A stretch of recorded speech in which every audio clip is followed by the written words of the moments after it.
Good morning to all my students. आज हम आपको अपने वीडियो में वर्ब के बारे में बताएंगे। पिछले वीडियो में हमने आपको नाउन प्रोनाउन के बारे में विस्तार पूर्वक बताया। मैं उम्मीद करता हूं कि आप लोग उस वीडियो को बहुत अच्छे से पढ़े होंगे, क्योंकि उस वीडियो को पढ़ने के बाद ही आपको ये सब समझ में आएगा। और इधर कई दिनों से हम वीडियो नहीं बना पाए थोड़ा सा अस्वस्थ होने के कारण। तो आज हम आपको वर्ब के बारे में बताना चाहेंगे। तो अंग्रेजी में सब्जेक्ट, वर्ब, जिसको बोलते हैं कर्ता, क्रिया, कर्म, जो भी बोलते हैं, आपको ग्रामर का एक एक पार्ट पढ़ना बहुत ही आवश्यक हो जाता है। इंग्लिश ग्रामर में एक एक पार्ट्स ऑफ स्पीच के एक एक अंग के बारे में आप जितना बहुत अच्छे से पढ़ेंगे उतना ही आपकी जानकारी बहुत ठोस होगी। अब कहें केवल हम टेंस पढ़ के ग्रामर पढ़ लें तो इट इज़ इम्पॉसिबल। आपको ग्रामर का एक एक पार्ट्स ऑफ स्पीच का एक एक पार्ट्स आपको पढ़ना होगा कि उसका प्रयोग कहाँ होता है, कैसे होता है। और टेंस तो ऑलरेडी ज़रूरी है ही, क्योंकि टेंस को पढ़ने के बाद ही हम वर्ब माने ये सब ग्रामर के बारे में अच्छी जानकारी ले पाते हैं। वर्ब क्या है? वर्ब क्रिया। वर्ब क्या है? तो क्रिया हम लोग सब समझते क्रिया क्या का अर्थ होता? करने वाला, doer. A verb is a word. A verb is a word that indicates, that represents the action of subject or noun or the state of being or condition. हमने क्या कहा कि क्रिया वह शब्द होता है जो सब्जेक्ट या किसी नाउन के एक्शन के बारे में कुछ बताता है, उनके बारे में बताता है। A verb is a word that represents, that indicates action of the subject or noun or a state of being or condition. तो यहाँ पर हम शॉर्टली हम समझ सकते हैं कि a verb is a word that represents action of subject। ध्यान में रखें, यहाँ पर आपको समझा दें कि वर्ब क्या है। A verb is a word that represents action of subject, noun, pronoun, जो भी। तो जो एक्शन ऑफ सब्जेक्ट होता है, वही वर्ब होता है। एक्चुअली हम ये कह सकते हैं a verb is a part of sentence. A verb is a part of sentence that tells us what a subject performs। हमने क्या कहा कि a verb is a part of sentence that tells us what a subject performs। तो इसी बात को ध्यान में रखते हुए बहुत से ग्रामर के विद्वानों ने, बहुत से स्कॉलर्स ने कहा कि verbs are the hearts of English sentence. बहुत से लोगों ने यही कहा है कि verbs are the hearts of English sentence. तो बहुत से लोग काइंड्स ऑफ वर्ब के बारे में बताते हैं कि वर्ब कितने होते हैं, उनकी काइंड कितने होते हैं। तो अगर इस परिभाषा को ध्यान से देखा जाए, जैसा कि हमने यहां पर बताया कि वर्ब जो है, verb is a word that represents, देखिए इसमें action of a subject, A. Number 2, state of being और कंडीशन, पहले ध्यान में रखें। परिभाषा में तो मात्र हमें इतना ही मिलता है। कोई भी परिभाषा देखेंगे तो परिभाषा में बस इतना ही मिलता है, एक्शन ऑफ अ सब्जेक्ट या स्टेट ऑफ बीइंग और condition.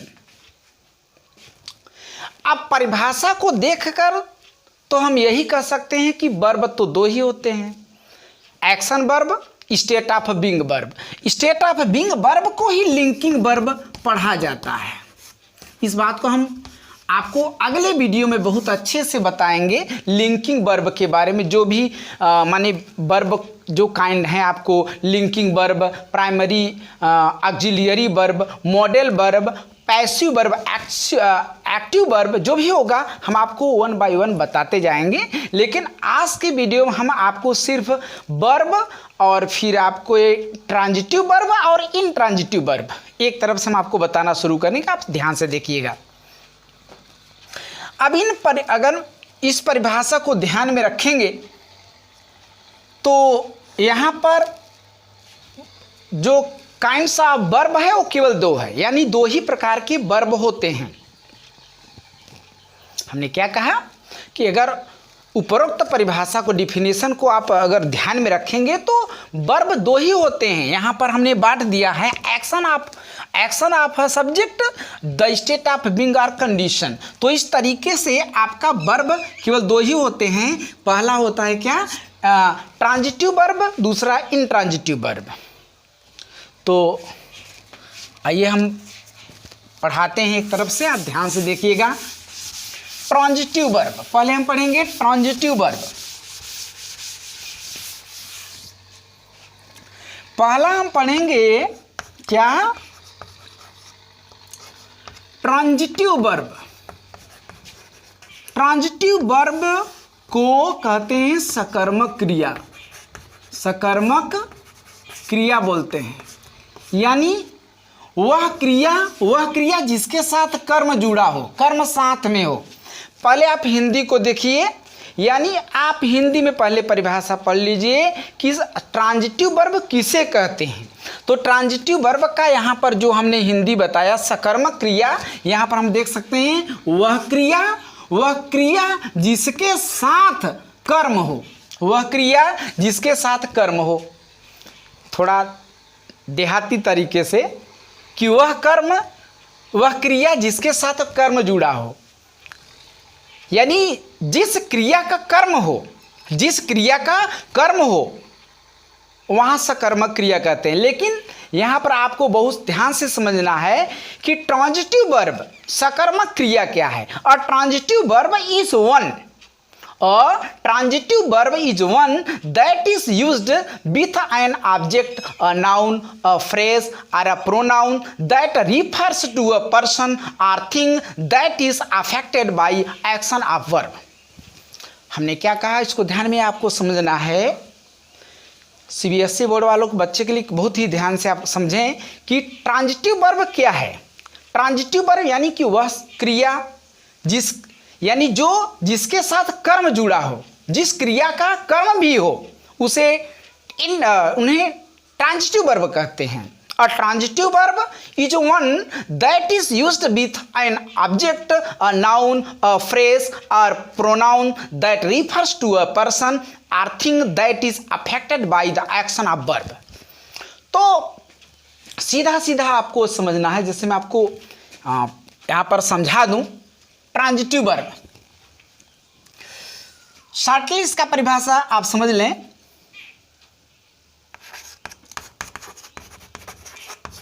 A transitive verb is one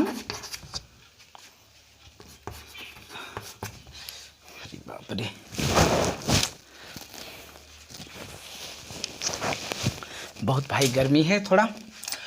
A transitive verb is one, सीधा सीधा आपको हम परिभाषा थोड़ा सरल लिख दें। Transitive verb is joined with object, सीधा सीधा। अ transitive verb is joined with object, अर्थात इट हैज एन ऑब्जेक्ट। हमने क्या कहा कि यह इसका सब्जेक्ट होता है। अ transitive verb has an object, इसकी जो है इसके साथ कर्म होता है। जैसे मैं आपको यहाँ पर एक सिंपल दे दूं, एग्जाम्पल में आप समझ सकते हैं। Ram reads a book, Ram reads a book, Ram एक पुस्तक पढ़ता है। तो ये आपका क्या हुआ, राम सब्जेक्ट हो गया।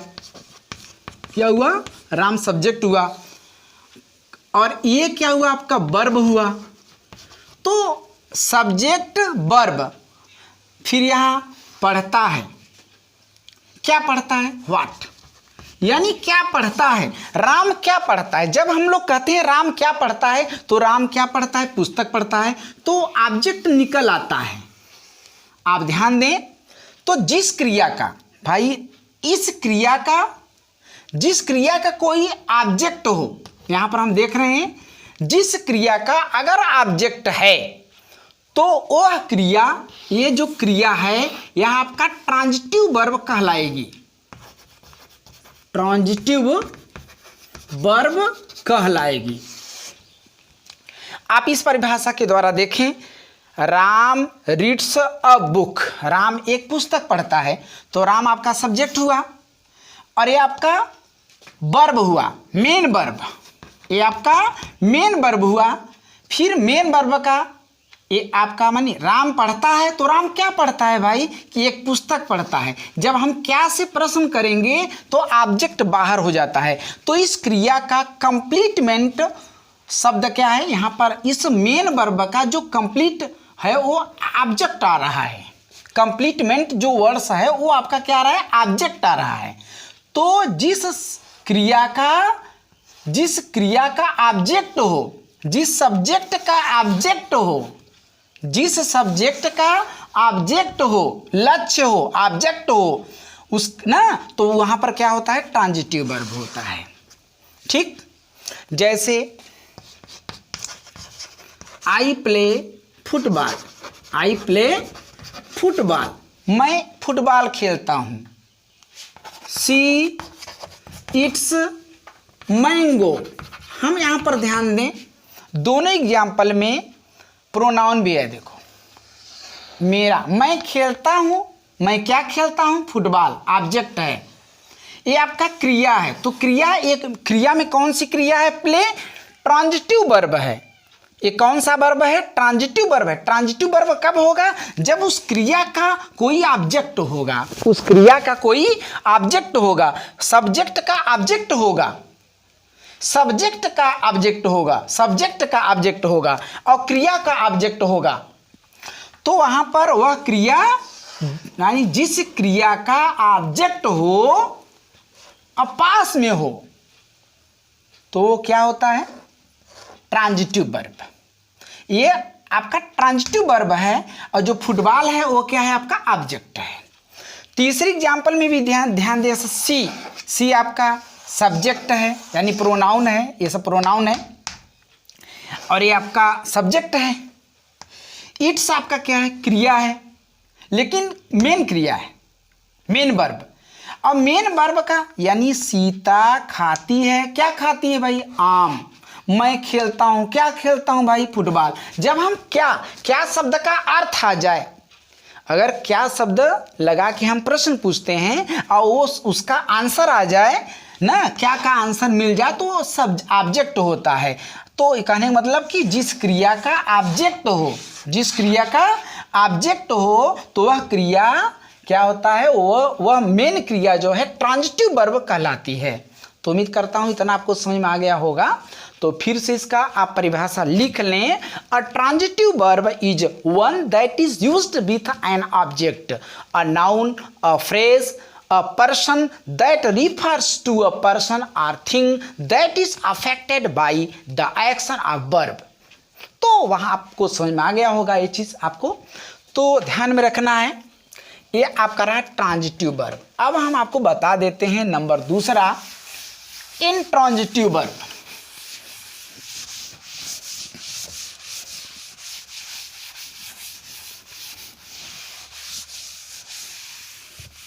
अगले वीडियो में हम आपको linking verb, primary auxiliary verb, modal verb, passive verb के बारे में विस्तार पूर्वक बहुत अच्छे से बताएंगे। बस आपको ध्यान से देखना है कि वर्ब के हम कितने काइंड बताते हैं। बहुत से किताबों में 10 है, 12 है, 6 है, 5 है, लेकिन जो मेन है वो आपको हम पढ़ाएंगे। तो दूसरा लिखेंगे इंट्रांजिटिव वर्ब। हम यहाँ पर लिख देते हैं भाई इंट्रांजिटिव वर्ब, जिसको बोलते हैं अकर्मक क्रिया। अकर्मक क्रिया। तो अकर्मक क्रिया भाई वह क्रिया, यहां पर देख ले, वह क्रिया जिसका कोई कर्म न हो, जिस क्रिया का कर्म नहीं होता, जिस क्रिया के साथ कर्म जुड़ा नहीं होता। हमने क्या कहा है यहां पर देख लीजिए, इंट्रांजिटिव वर्ब जिसका हिंदी लिख दिए अकर्मक क्रिया। अब इसका मतलब वह क्रिया जिसका कोई कर्म न हो, यानी जिस क्रिया के साथ ऑब्जेक्ट न हो, तो देयर इज क्या, there is intransitive verb. An intransitive verb ने क्या कहा, an intransitive verb does not have an object, it is without object. An intransitive verb,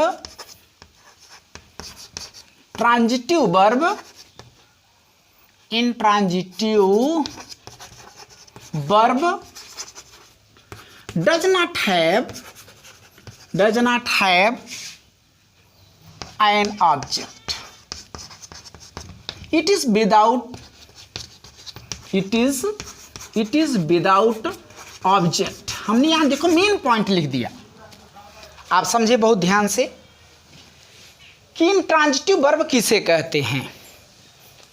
An intransitive verb does not have an object, it is without object।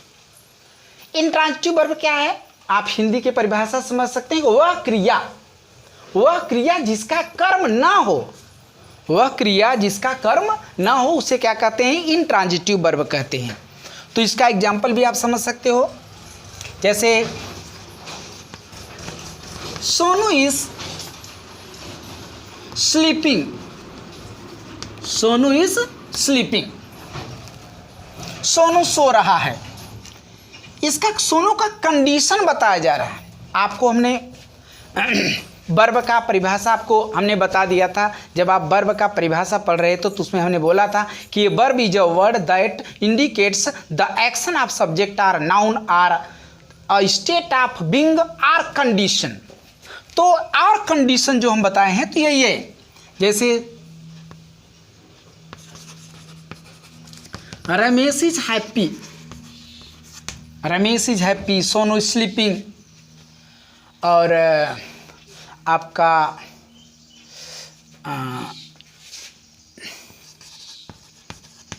Baby was crying. तो यहाँ पर आपको तीनों example में हमको दिखा रहे हैं, बहुत ध्यान समझेंगे। सोनू, इन तीनों में कंडीशन बताया गया है। इसमें सोनू की कंडीशन बता, सोनू इज स्लीपिंग, सोनू सो रहा है, क्रिया है सोनू इज स्लीपिंग। यहां पर सब्जेक्ट सोनू है, क्रिया एक क्रिया है, मेन वर्ब, स्लीप आपका मेन वर्ब है, और मेन वर्ब इसके बाद फिर मेन वर्ब के बाद फिर कुछ नहीं है, इधर हेल्पिंग वर्ब है। सोनू इज स्लीपिंग, सोनू का जो एक्शन है वो सो रहा है। यहां पर इसके ऑब्जेक्ट के बारे में कुछ भी दर्शाया नहीं गया है, इसके कंडीशन के बारे में दर्शाया गया। तो यहां पर हम देख रहे हैं कि सोनू इज स्लीपिंग, एक्शन दिखाया गया है। यहां पर एक्चुअली एक्शन दिखाया गया है। जब एक्शन हो तो वहां पर भी आपका एक्शन हो, लेकिन यहां पर हम देख रहे हैं कि ऑब्जेक्ट नहीं है। ऑब्जेक्ट नहीं है तो यह आपका इंट्रांजिटिव वर्ब हुआ। दूसरा देख रहे हैं, Ramu is happy, Ramu subject है, इस आपका हेल्पिंग वर्ब है। ये आपका हैप्पी आपका एडजेक्टिव है। रामू खुश है, लेकिन यहाँ भी इसके लक्ष्य के इसका कंडीशन दिखाया गया है। इसमें हम देख रहे हैं इसका कंडीशन दर्शाया गया है, लेकिन इसके ऑब्जेक्ट के बारे में माने इसके साथ ये ऑब्जेक्ट नहीं दिखाया गया है। ये भी आपका विदाउट ऑब्जेक्ट है, तो क्या है, इंट्रांजिटिव वर्ब। अगर सेंटेंस में क्रिया के साथ, क्या, क्रिया के साथ, चाहे वो हेल्पिंग वर्ब हो चाहे मुख्य वर्ब हो, अगर उसके साथ ऑब्जेक्ट नहीं दिखाया गया है तो वो क्या कहला जाता है, इंट्रांजिटिव वर्ब। तीसरा में भी देख रहे हैं कि बेबी वाज क्राइंग, यहाँ भी बेबी सब्जेक्ट है, यहाँ मेन वर्ब केवल दिखाया गया है। मेन वर्ब फिर हेल्पिंग वर्ब, फिर सब्जेक्ट नहीं है और ऑब्जेक्ट नहीं है। तीनों सेंटेंस में हम देखेंगे तो सब्जेक्ट है, मेन वर्ब है, हेल्पिंग वर्ब है, लेकिन ऑब्जेक्ट नहीं है। तो जिस क्रिया का ऑब्जेक्ट ना हो उसे इंट्रांजिटिव वर्ब कहते हैं। तो इस क्रिया का देखो, क्राई का भी ऑब्जेक्ट नहीं है, तो क्राई आपका क्या हुआ, इंट्रांजिटिव वर्ब। हैप्पी भी हम देख रहे हैं, हैप्पी कंडीशन दर्शा रहा है, तो यहाँ भी ऑब्जेक्ट नहीं है। तो जब क्रिया का ऑब्जेक्ट नहीं है, ये क्रिया का ऑब्जेक्ट नहीं है, तो ये भी आपका इंट्रांजिटिव वर्ब हुआ। इसमें भी क्रिया का कोई ऑब्जेक्ट नहीं है, माने मेन वर्ब स्लीप और फिर हेल्पिंग वर्ब दिया है, तो दोनों ही केवल दिए गए हैं, इसके साथ ऑब्जेक्ट नहीं दिया गया कोई, तो वो क्या है, आपका इंट्रांजिटिव वर्ब हुआ। तो उम्मीद करता हूँ आपको ये दोनों समझ में आ गया होगा। तो यहाँ पर आपको माने ट्रांजिटिव वर्ब, इंट्रांजिटिव वर्ब के बारे में आज हमने आपको बताया, तो आप कोशिश करिए थोड़ा सा। इसके बाद अगले वीडियो हम आपको मॉडल प्राइमरी मॉडल्स आपको बता देंगे। Models verb, primary auxiliary verb होता है, जो मॉडल पैसिव वर्ब होते हैं, एक्टिव वर्ब होते हैं, उसके बारे में हम बताएंगे, केवल आप देखते रहिएगा। और इसके बाद में वर्ब पढ़ाने के बाद में इसका सिंटैक्स भी आपको बता देंगे। तो आपको उम्मीद करता हूँ कि आज का वीडियो आप समझ में आ गया होगा, और आप हैव अ नाइस डे, आप खुश रहें बस।